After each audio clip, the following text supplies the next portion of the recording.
So, hi, everybody, and welcome to episode 133 of Level Up, 60 minutes of live Q&A where your questions really do drive the show.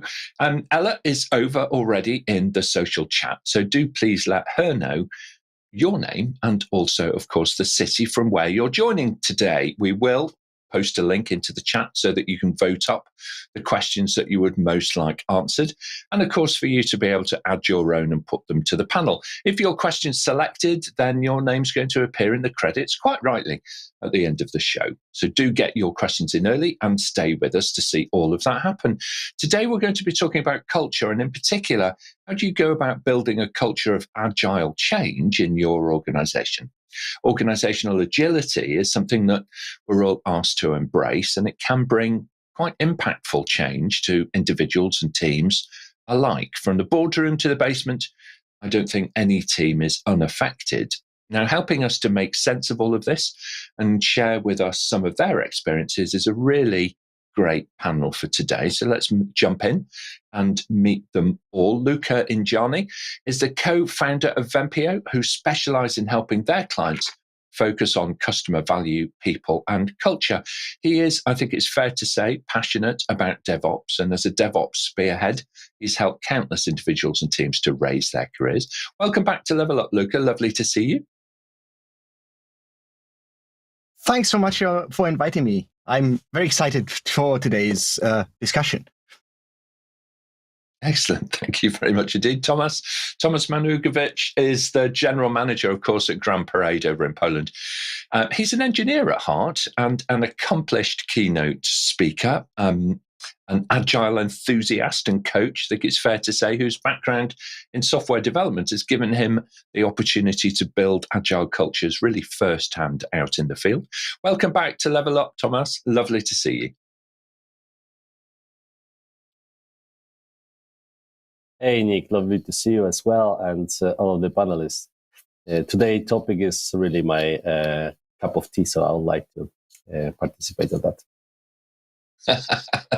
Really good as well. I don't know what the Polish equivalent is of the cup of tea, but anyway, cup of tea will be absolutely brilliant. Thank you so much. Nigel Mercer joins us today in front of the camera for a little while. He is the regional lead, of course, here at APMG for Africa, and he shares both an IT background and also a passion for agile methods and working practices. A regular, of course, supporter and contributor to the Level Up program as well.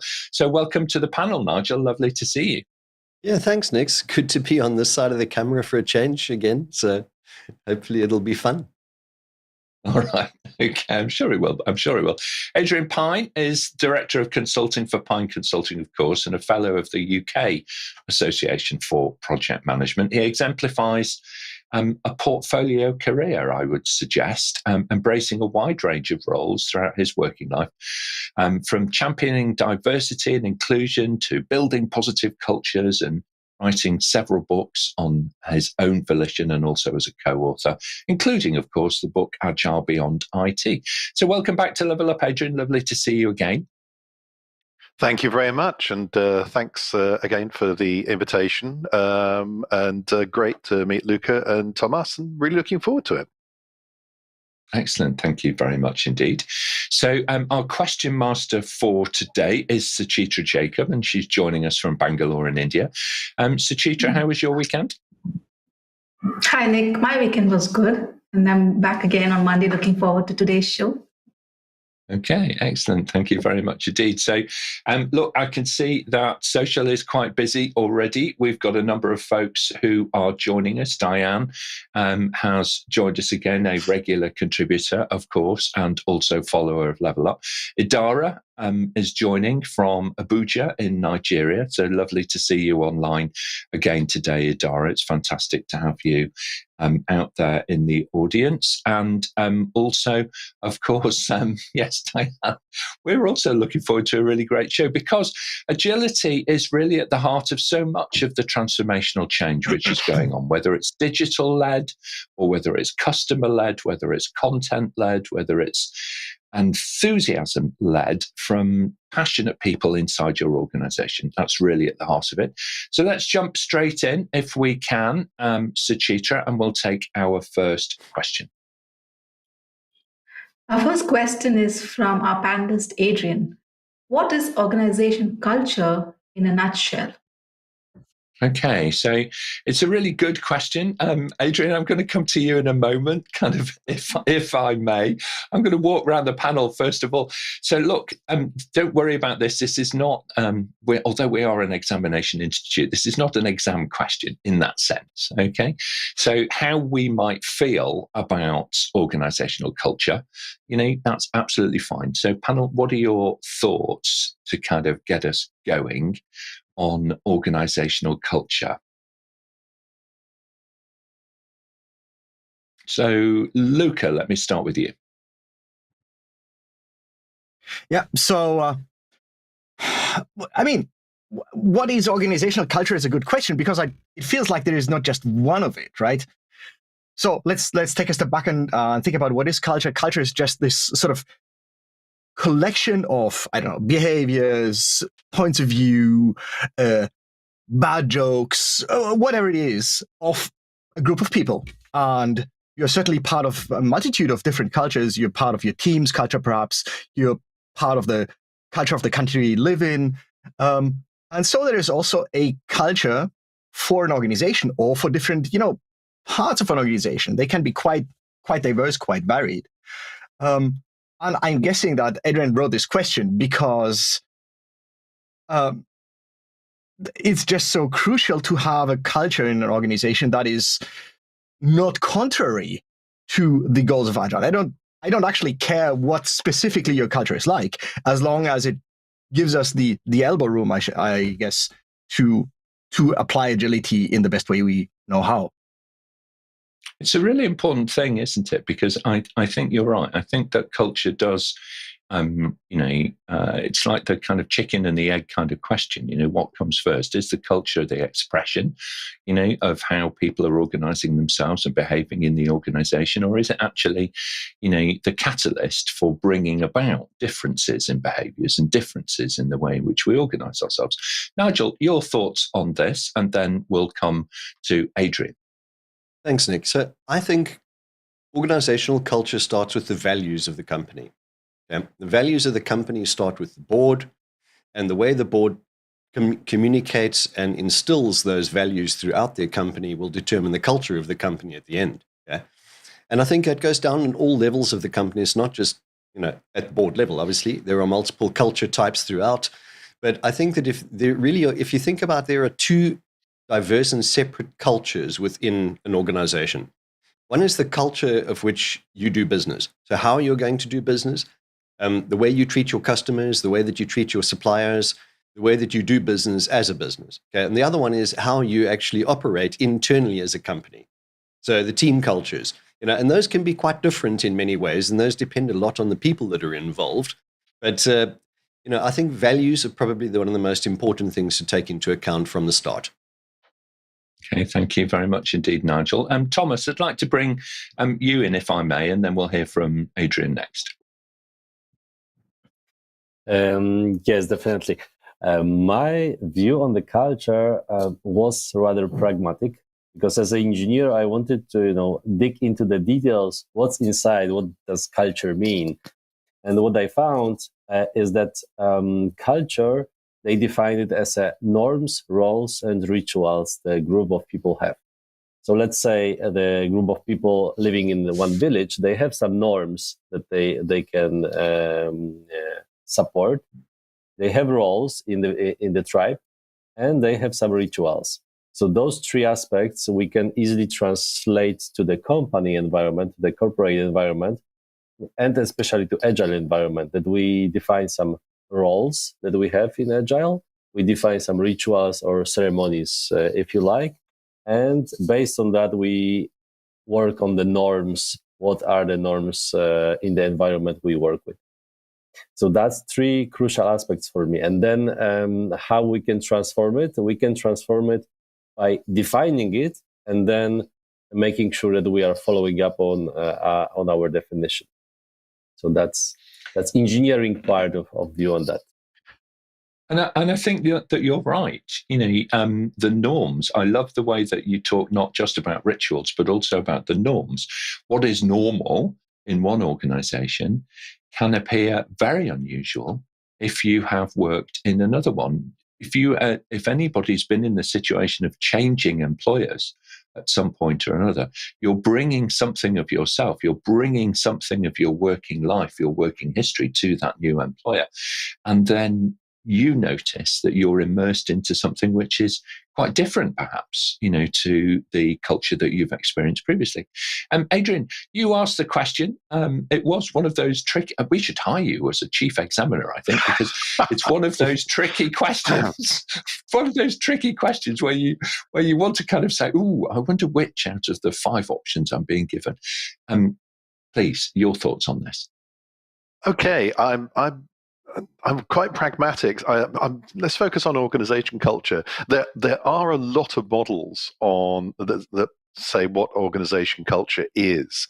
The one thing it has in common, which is pretty well what everyone said so far, is that it's the thing that drives and influences how individuals and teams behave in an organization. But it's way beyond just how people behave, because it is about the things that create people to behave. And the analogy I like is the iceberg, because if I go into a new, say, client organization, and I talk to someone at the board level and say, "Tell me how your organization works," they'll tell me all the stuff that's visible above the surface, the values, the procedures, the standards, the policies, etc., etc. But what's also operating is all the stuff that's invisible. So it is the rituals, it's the relationships between individuals and teams, in between departments, the not invented here, or the this is how we do things here. And organization culture is the totality of all of that. It's people, it's processes, it's also the technology as well that influences and drives how people behave, but it's the totality of all of that together. And of course, in multinational organizations in particular, you may have multiple cultures. And coming back from something that Nigel said, you may have not multiple cultures, but views of them. And especially in change, the danger is if the board think that the company's culture is one thing, but the company's culture is actually something else, then, driving change, whether it's change to agility or not, is going to be highly problematic. So the first thing you need to do is model what that culture is. Yeah, I think you're spot on. Thank you, Adrian. It's very, very interesting. And multi-site, I would suggest as well, even though you may be in the same country, anybody who's working in an organization which has multiple locations, multiple sites, you can perhaps observe a little more clearly that there are variances in the culture. I agree with you. I think that there is the ultimate degree of sterilization of the organization's culture is the public organization's annual report. Because there, everybody is presented on beautiful glossy paper with remarkable photographs of dedicated scientists leaning over sterile environments, researching and pushing the boundaries of innovation and all of these kinds of things, with heavily CGI'd images of data flowing through the air at the speed of light, and happy smiling people all engaging in things.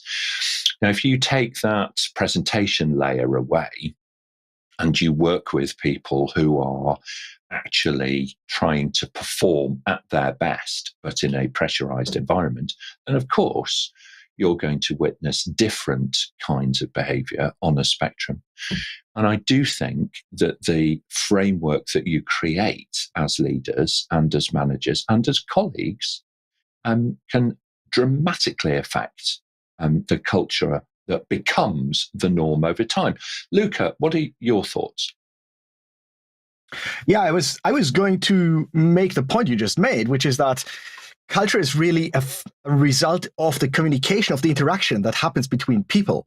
We all know those cheesy posters in like meeting rooms that say, our values are this and this and this, and everybody kind of scoffs at it.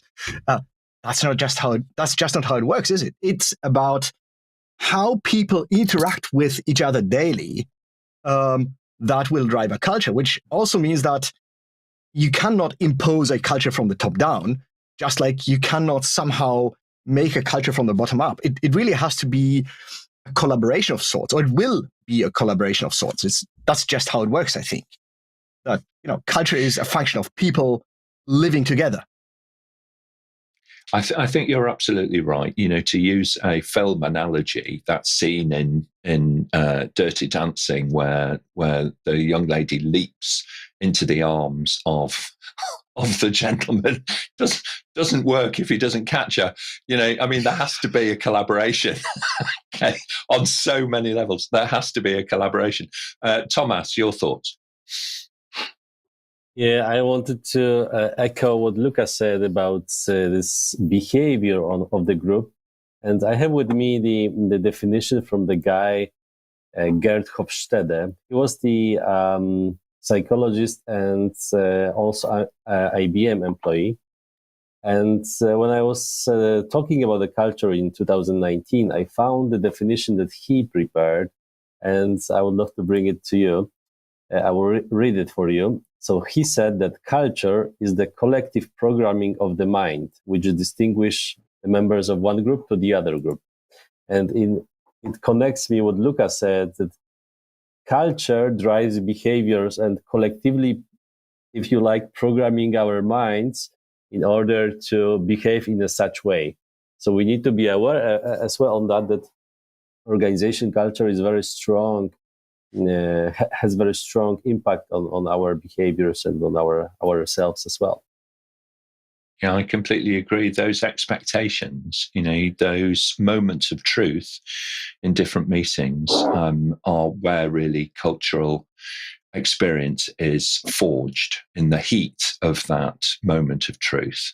That's where it becomes solidified from the liquid and the malleable into the permanent and crystallized. Adrian, last thoughts on this, and then we're going to move on. Very, very quickly, just briefly picking up on what Luca was saying. I completely agree that the board can't impose a culture, but remembering what I think it was Drucker sort of said about culture eats strategy for breakfast, a board and the leadership of an organization have to be really clear about the culture that they want to create, and then actively lead it. And I'm sure we'll get onto this more from other questions. But it then has to engage the whole of the organization to do that, and that's where Luca's sort of mixing, I think, is absolutely spot on. Yeah, it's true. You're setting direction, aren't you? You're setting out your vision. You're turning that vision into, strategy and plans. And a big part of that is how you are going to deliver it. Will you be forever known as the transactional leader who, drove your people with the electronic cattle prod of, performance management? Or will you be known as the leader who, stood back and invited colleagues to complement and work together and collaborate and build something greater than your own ability? It's an interesting, kind of conundrum, which is presented to anybody in a situational leadership role, no matter where you are in the hierarchy of an organization. So very good. Well, let's move on. And what a great question to start us off, Adrian. I think we could have done a whole show on that one. We may come back to that in the future. Thank you very much indeed. Suchitra, if we can, I can see we've got some live questions coming in. So let's move on and take our next question, please. So we have a live question from Keith. How much is agile change recognized internationally? That's a good point, isn't it? Nigel, do you want to start us off? Yeah, I think it is recognized internationally, but less so in many parts of the world. I think in the more mature countries, agile change is a concept which is grown out of change management, and it's moved on within an organization to having agile change agents, agile change coaches, that are, should we say, enablers of change, that support change, that help people work through those various changes that are taking place within an organization. But as a concept, whilst recognized internationally, I still think there's a long way to go in certain countries around the world where it's either traditional change management or you don't do it, kind of thing. So it's getting there, but it's taking some time.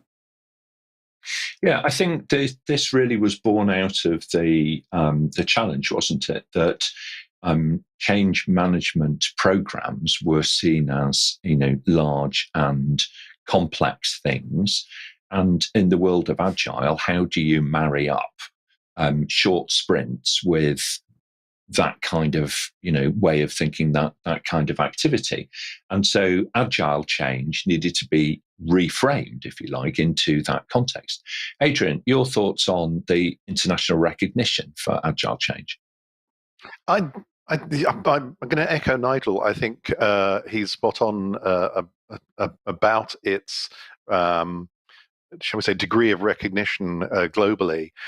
The problem is, what are people recognizing? Because agile change means different things depending upon the context you're in. And the other thing, of course, is that change is only a part of what agility is about. I take my cue and definition from the 4 values and 12 principles of the Agile Manifesto. And I and others, many others, have adapted those to the world of projects. And change is different. Agile change is different in the context of projects than it very often is taken to be in the context of agile software development. And when you come then to business agility at the organizational level, then agile change is something, again, that looks quite different and needs to be approached and adapted in a different way. So I think it's a question of always ask the context question first of all. What context am I talking about when I'm talking about either agile change or any other aspect of agility? Yes, that is really vital, especially to be able to have a think about how you might best facilitate better outcomes. It's really important to know what subset or which part or what your scope is, if you like, and the context in which you're working. Tomasz, your thoughts on these, please. First things first, I wanted to talk about agile, because agile changes the two words, right? So word agile is very international, and especially in Poland, it is understandable. I'm not saying that it is a common word in Polish language, right? Talking about the culture, but it's definitely everyone in the industry knows what agile means, what doesn't mean, and so on. So it is understandable. Now, agile change is something that is quite new, because agile and Agile Manifesto is with us more than 20 years, like 22 years, I think, right? But agile change, we just started to talking about it a couple of years ago. So we need to embrace it, and especially in the high project management environment like banking industry or telecom industry, we need to embrace the change of agile, change of mindset from pure project management to more the agile management or agile project management, right? So we are getting there, but definitely there's a lot of work to do, and the webinar like this is a good segue to do it. Yeah, and from my perspective in Western Europe, my view is that the Polish government has really been encouraging organizations to think about organizational agility and to build competitive advantage through a number of schemes to encourage the adoption of different ways of working and so on. And in many ways, that is now becoming more normal. And Poland is now becoming a beacon for how do you bring together government, academia, and commercial organizations to work together in an accelerated way. So, that's really interesting. And thank you very much indeed, Tomasz. Luca, your thoughts on this? Yeah, so I like the distinction that was made between agile sort of as a general concept and agile change, because certainly agile, yes, the term has been with us a good 20 years now, but the concept itself is centuries old, I guess. So I wasn't there, but I imagine that the wheel was not invented in a waterfall process. But yeah, and look, when I was studying mechanical engineering around the turn of the century, my professors would bang on about what they call in German Ingenieurmäßiges Vorgehen, the engineer's approach. And that was just their word for agile, I recognize in retrospect. So that is just a well-known, fundamentally very sound concept. But I think what people are starting to recognize now that it's not enough to, I don't know, institute stand-up meetings and have retrospectives, but that you need to do the actual hard work of changing your culture, of making it okay to experiment, of making it valuable to think in terms of short cycles. I think this is the point of agile change, and that I agree with the others. Is maybe more developed in some countries than others in the collective mind of how to do things properly. I think what's fascinating, and the what I was trying to do fairly poorly actually was to illustrate that many governments desire universities, business schools, academia to work very closely with industry and to create commercial opportunity through that. But they often struggle in order to be able to do that at scale and pace. With some exceptions, West Africa is doing that very well. And providing an opportunity for people to be able to build genuine innovation and work very closely with universities and so on. There are elements of it in my country, in the UK. There are science parks, there are startups, there are research programs running in universities which are leading to commercial innovations, but they don't have the same pace and they don't have the same scale as there are in other countries. And I think that Poland is a bit of a torchbearer for that. So a big shout out to everybody who's bringing the public sector and the private sector together in such a cohesive way in that country. Very good. Excellent. Suchitra, I can see the questions are stacking up. So let's take our next one, please. Our next question is from Anthony. How useful are agile coaches in building a culture of change? This is a really good question, isn't it? So let's move away from the kind of the top-down you must and think about the collaborative coaching. Nigel, start us off and then we'll hear from Adrian. I think in short, critical, to be honest. Yeah. Just coming back on what we were saying earlier, if you can't force agility or a culture from the top down, you just can't force it. You need to have advocates. You need people who have bought into it. You need people who have understand the company's strategy plus the culture and are prepared to drive things forward.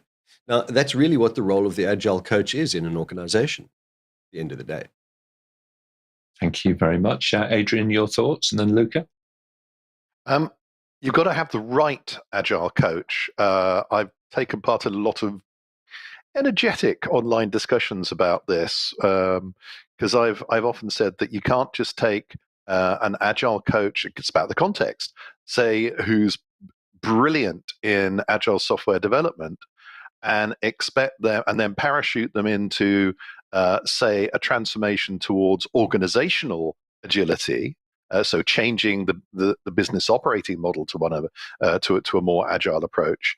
And they might be able to adapt. They might have the knowledge and experience to be able to do that. But generally speaking, they won't. You need people who have developed their capability working in that business operating model context, who understand both. So I would say be very careful about the agile coach or coaches that you pick. But like Nigel, I agree they can have an absolutely crucial role in the approach. Okay, thank you very much indeed, Luca, and then Tomasz.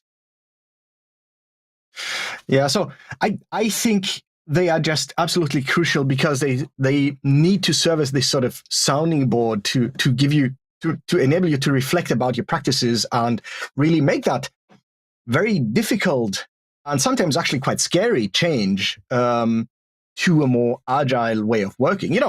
You're replacing one risk management strategy with another, and that sounds risky.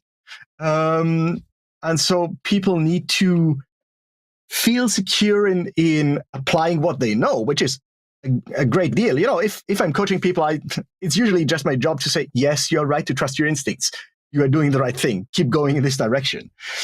But to divorce this maybe from my own experience, I talked to one of the leaders of AgileChange at Bosch a while ago, and he said that there was a clear, visible difference between the teams. So all of the teams at Bosch had license to hire outside agile coaches, and he said that the teams that did very, very noticeably better than those that figured they could do it on their own.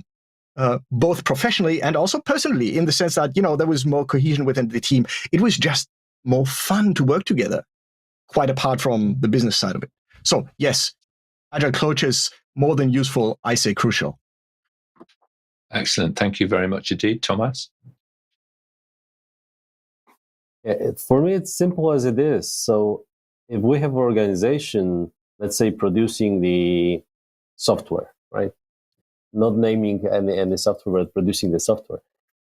So we need to have engineers to produce this software, right? But if the company is getting bigger and bigger, we need to have some finance guys to prepare everything connected with finance, P&L processes, and so on. Then, if we sell the software, we need to have some legal department in order to make sure that we are doing it legally. And similarly with the culture, if we discussed at the beginning what the culture is, that for me is norms, roles, and rituals. So then if the company is going bigger and bigger and we would like to do the transformation, we need to have someone who will take of the norms, roles, and rituals. And if engineers are too busy with delivering the stuff, if managers are too busy with the management of the leading of the department, we need to have some external people or internal. Let's call them coaches. Let's call them change agents or transformation team. But we need to have someone or some department who will be taking care of the norms, roles, and rituals, observing what are they right now, defining what they will be, and moving organization from one side, from one side to the other. So that's for me the agile coaches, and I believe it's needed. It's for sure. If we would like to transform the organization, there should be someone taking care of it. Yeah, thank you very much indeed. Some great thoughts from everybody. The one thing that I would say as well, if I can do, is to think about the coaching as well from not just the coach, but also from the athlete's point of view. All right, so let's take a sporting, kind of metaphor here.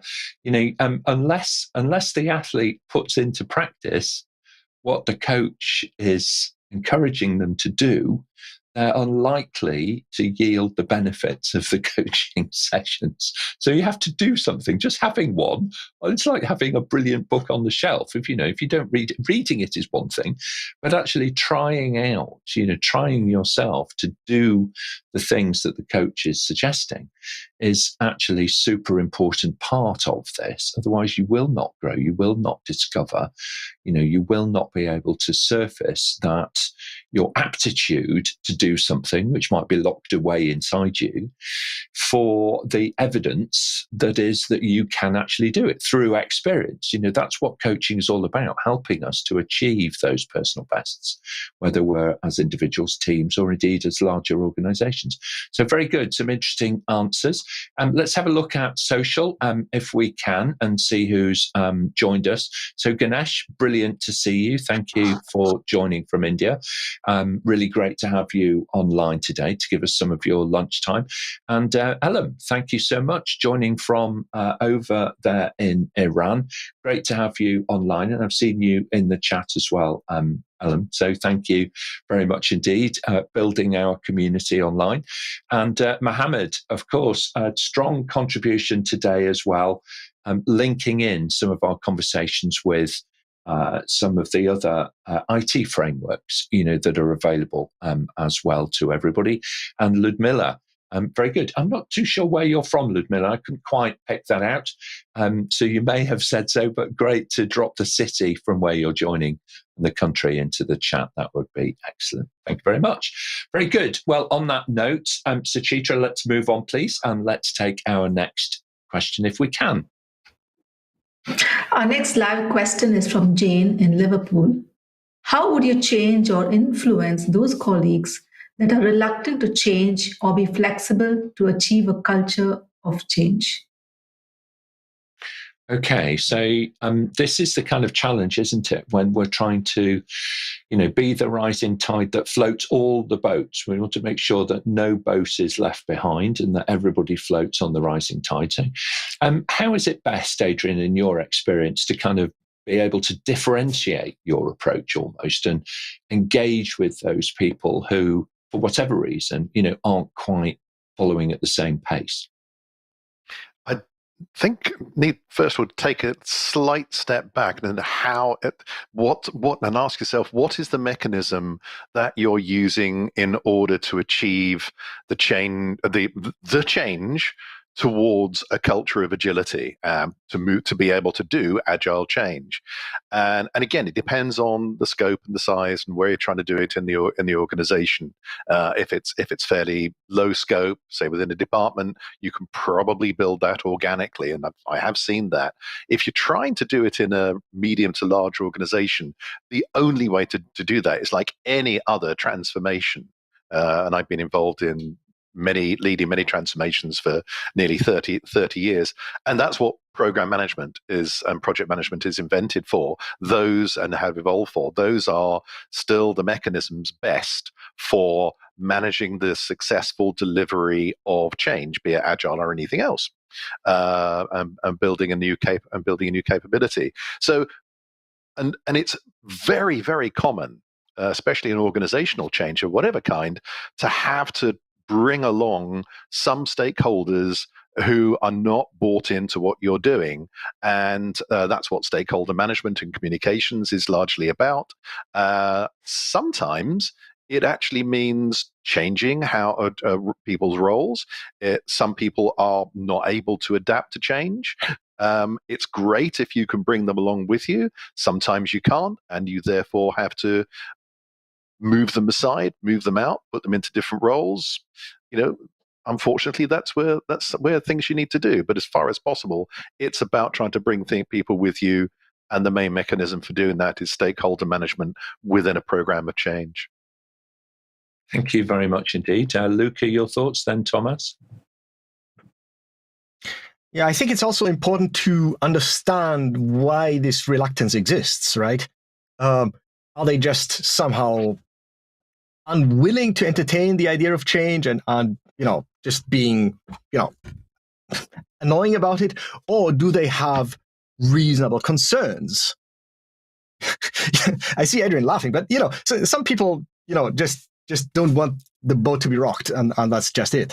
But yeah, maybe many people have very valid concerns. As I said before, applying agile means changing your risk management strategy, and we owe it to people to explain to them that risks are still adequately taken care of. So maybe this reluctance is grounded in misunderstanding, or is grounded in very reasonable worry that we may be making a mess. And in those cases, I think it's more than fair to expect us to explain that we are in fact not making a mess, that we are hopefully making lives better for everyone. So I think at some point, just like Adrian said, sometimes you need to move people aside because they don't want to play ball. And sometimes you just need to find the right words to explain to them how you are not making life more difficult for them. Yeah, I think that is really, really important. You don't always, it's not always a good idea to sell change inside an organization. Sometimes it's necessary just to explain it. Okay, because people will have different appetites. You're absolutely right. Both of you are correct. People have different appetites for the level of risk, which is being adopted, for the new posture, the new position, if you like. And sometimes that appetite goes the other way. You imagine that organizational agility is all about freedom, it's greater degrees of freedom. But actually, I don't think it is. Organizational agility brings with it different governance frameworks, different requirements. And that's where APMG is very fortunate. We're very fortunate to be at the center of a network of people who are working in the governance space, who can actually help you understand what your risk posture ought to look like so that you can manage that risk very, very differently. So I think you're spot on, Luca, in drawing our attention to that different kind of risk governance that's going to be required. Tomasz, your thoughts, please, and then we'll hear from Nigel. Right. From my perspective, definitely first things first, we need to understand why those people are reluctant, as Luca said, find the reason. Then we need to show them the benefit the change will bring to them, because we are the humans and every one of us is interested in what value I can get from the change. So if we'll be able to show people the personal benefits for them, what will happen next, and how their lives will be easier after the change, that would be perfect. But I would like to also mention about the theory, the theory diffusion of innovation theory. It says that you might have heard about it, there are various different groups of people while we are going through change. And it says that obviously there will be some enthusiasts who will hear about the change and will just jump on it and execute it and do it. They are already on the other side. There are some people who are pragmatists and we need to convince them. There are some people who are conservatives and we need to put the effort to convince them as well. Maybe more effort that we anticipated. And there is a slight amount of people who are just skeptics or laggards, and they will never be convinced to do the change. There is only a critical mass of other people that will do the change and will transform the organization. And those kind of people that I mentioned, the skeptics, just needs to align with them. And we can do everything, but we will not convince everyone in the company that change is good for them. There will be always slight. The theory says I have it here. It says 16%. This is like a bell curve of the people. That on the left hand side you have enthusiasts, and on the right hand side you have skeptics. Small number of skeptics and small number of enthusiasts. So enthusiasts will drive the change. Then in the middle you have people who are pragmatists and you need to convince them, and those people who are skeptics, they will be just skeptics. You need to acknowledge that you are not able to convince them, and they will just need to adjust. So that's my view on that. Thank you very much indeed, Nigel, and then we'll come back to Adrian. Yeah, thanks, Nick. I've been through this in a number of organizations, and a lot of it is determined by the culture, the openness of the culture within an organization. So if you ask how would you actually influence them, which is I think what the question is asking, it's really about listening, more than it is about speaking. You're quite right. Telling people about the change, the benefits of the change, trying to get those skeptics on board sometimes isn't really even worth the effort that it's going to take to get there. Yeah, but everybody looks at this from a what's in it for me perspective, apart from the enthusiasts, because the enthusiasts are often, wow, I love that change. I love change, but trying to get people to adopt that as their default standard way of working, change is good. It's not an easy thing to do. So facilitation skills are key and critical in trying to get this to work properly. Yeah. I agree with you what you said earlier, Nick, not selling the change, but demonstrating the benefits of the change. Yeah. A lot of people are worried about their jobs. and quite rightly so. But in that becomes the whole process of organizational change. Change is about reskilling, redeploying, reusing, and building up from there. So facilitation, very, very important element. It's quite remarkable, isn't it, that one of the cries from industry and from the public sector is that they want to see greater agility, more collaboration, more innovation, more creativity inside organizations. And yet, we undervalue facilitation. We undervalue it. And it's the very thing that can unlock a meeting where positions have been taken, where red lines have been drawn, where people take a posture or a position or a stance that is simply unassailable without facilitation. And the great exemplars of facilitation throughout history have shown us the power, the true power of that very undervalued skill and underinvested skill. And it is a technique, and there are techniques that can be learned. So just something perhaps to consider. Adrian, final thoughts on this one before we move on.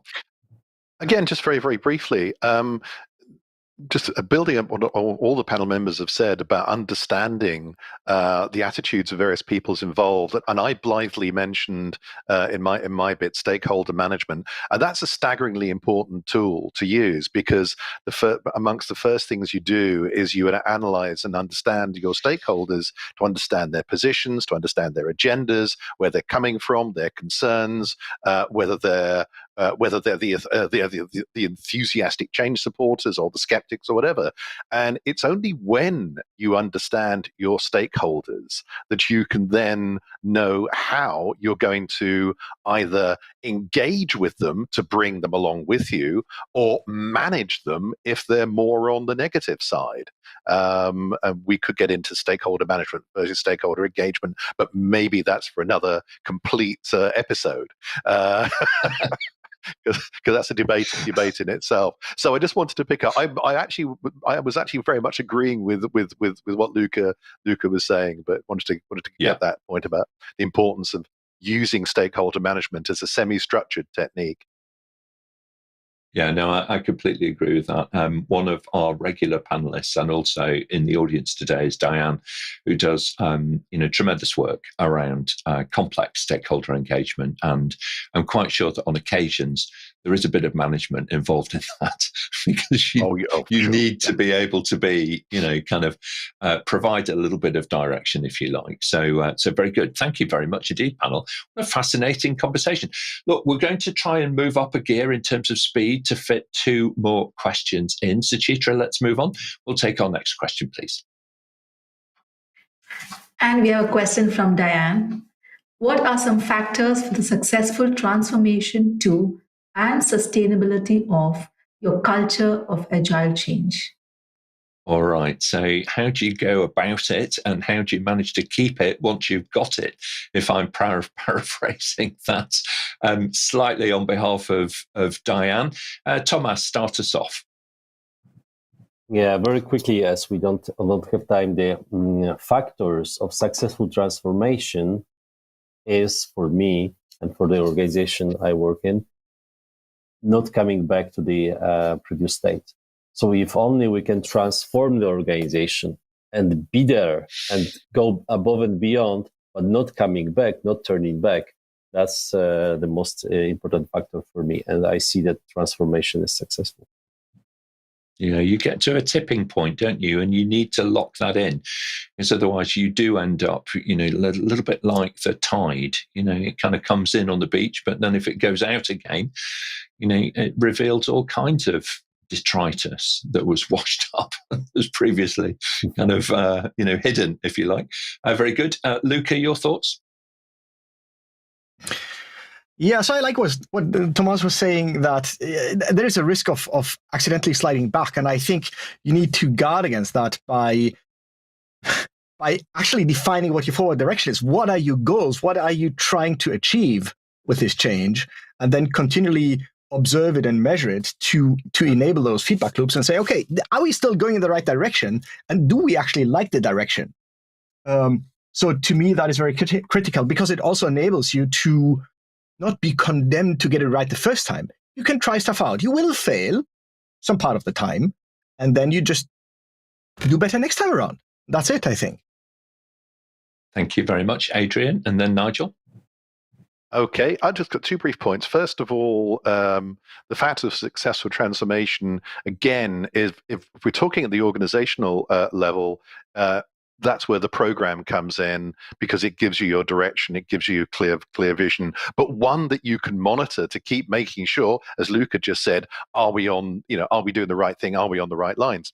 The second one, that really great thing about sustainability, that's the super part of the question, because that's where, again, that great change guru Kotter is still right. You have to maintain the energy of change in order to embed and sustain the new level of capability that you've got, and that has to be driven right from the top. The energy, you can't necessarily drive the culture fully from the top, as we've already discussed, but the energy and of that change process has to be driven and sustained from the top in order to embed and sustain the change. It's certainly true. Change burns calories at a phenomenal rate. And so it's very, very important, that you are visible and you are energetic and you're seen to be continually engaging. Nigel, final thoughts on this? Yeah, very briefly, final thoughts. Innovation, as you say, burns calories, but one thing that's really important is to enable people to fail. It sounds really weird, but allowing them to fail in an environment that doesn't feel unsafe for them will yield huge benefits for the organization. Without failure or the fear of failure, people become more innovative, they become more engaged, they become more willing to change at the end of the day. Okay, excellent. Thank you very much indeed. Thank you, panel. Now we're going to move on quite quickly, but I do want to give a shout out to Mohammed, who is watching us online today, for his contribution into the event. All right, very, very good indeed. I've been following what you've been saying through the chat, and fascinating contribution. And thank you so much for sharing the event with your colleagues so that they can benefit from it as well. So really great contribution today. Suchitra, I think we are running out of time. We've got our last question, I think, to put to the panel. Our last live question is from Simon. If I want to support my company in building a culture of agile change, do I first develop my soft skills or my certification in agile or change? All right. Okay. So where would you recommend, panel, that Simon kind of starts? Nigel, begin our thoughts, please. That's a tough one. I think that if you're brand new to doing this and you really want to get started, it's probably a great idea to learn the theory first. Okay? With the correct theory backing, then you can go out and start looking at ways, in small ways, that you could improve culture within your organization, improve the change. So probably starting with the certification is not a bad idea. Thank you very much, Tomasz, and then Luca. Yeah, definitely, Nigel. Summarize it well. And what I would add is the energy. I think Adrian mentioned about energy. That if you have this knowledge that you develop on the course, if you have the skills in order to speak with the people, right? So soft or human skills, as we sometimes says, you need to have energy inside of you in order to drive a change. And that's even, I think, the most important part, to be so motivated to be this change agent and to fire people and to encourage people, engage people. You need to have a lot of energy. As Nick said, change burns calories. I would love to try that, definitely, in order for my personal training. That would be perfect. But joke aside, your motivation and your energy drives the organization forward. Thank you very much indeed. Luca, and then Adrian. Yeah, so I think I agree with the other panelists that it makes sense to get started first with what you actually want to communicate before you start communicating it, right? Especially seeing that, I'm sure that Simon is smarter than me, but it took me years in retrospect to really figure out agility. So you can't get started early enough, I think. So yes, by all means, get started in that direction would be my advice. Yeah, jump straight in is Luca's guidance there. Adrian, your thoughts? I'm agreeing completely with the other panel. The only thing I want to kind of add is I don't know if it's a question or whether it's a statement, to be quite honest, around the certification. When it comes to agility at organization level and understanding of that, and so I don't think there's any certification for that yet. So interesting. So where does a board member go to say, I need to get training in what business agility looks like? There's lots of articles and research out there from Forbes and CIO magazine and goodness knows what else, and most of them agree, but that's pretty general stuff. So interesting one. Maybe a challenge for APMG. Thank you very much indeed, Adrian. Yeah, I'll make a note of that one. I think one of the things that is changing, and it really is changing now, is how we perceive our personal life, our personal professional life, and our own personal transformation. In that, typically, my generation was that you went on formal courses in education early to mid-career. Okay. And then after a time, somehow or another, you'd assembled sufficient experience and sufficient input to be able to then just continually fly solo. Well, I am relieved that the most experienced pilot who is at the front of the aeroplane is regularly improving their skills. I'm relieved about that. I'm relieved that the surgeon who may help me in my hour of need is regularly working with others to improve their skills. So I think something that needs to change in all of us is this lifelong desire for certification, for benchmarking, for personal improvement, and so on. All right. Nigel, final thoughts on this before we move to closing remarks? Very, very briefly. Just, Adrian, to answer your question, is there a certification? Yes, there is. We have one called businessagility.works. So take a look at that. It'll give you some background on that's really instilling that whole culture. So. Okay, excellent. Thank you very much indeed. And if I could ask the social team just to post a link into the chat for Business Agility Works, that would be really great. Very good. Well, a fascinating journey around the whole area of building a culture of agile change into organizations and teams for today. Let's hear your final thoughts. Adrian, closing remarks for today, and then we'll go to Luca. Yeah, I think just reiterate something I said earlier.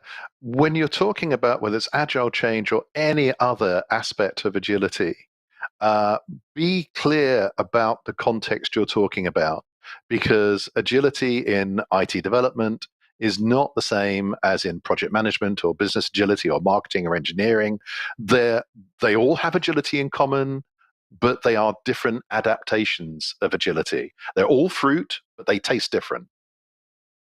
Thank you very much indeed. And make sure that you have 5 a day would be my recommendation there as well, because that's what keeps organizations healthy. Luca, your final thoughts, and then we'll hear from Tomasz.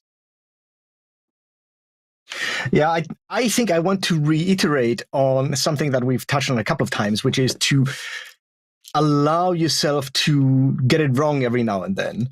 Not all the time, hopefully, but, iterating not just on your product, but actually applying the agile approach to agile change is not just a good idea, but I think just crucial.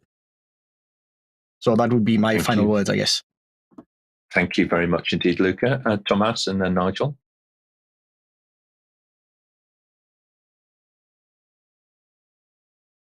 Oh, can't hear you, Tomasz. Oh yeah, I was muted. Yeah, final thoughts from me is just one thing, but the important thing, I think. Remember that change comes from you. you need to be motivated, you need to have the energy, and you will drive change forward. Even small change, as we discussed, small change every day in your team. But this is your decision every day if you change your behavior or if you are reluctant to change. So that's important. And I also wanted to recommend the book. Someone mentioned, I think that was Adrian, about John Kotter. He wrote a very, I think, ice-breaking book with the title "Our Iceberg is Melting."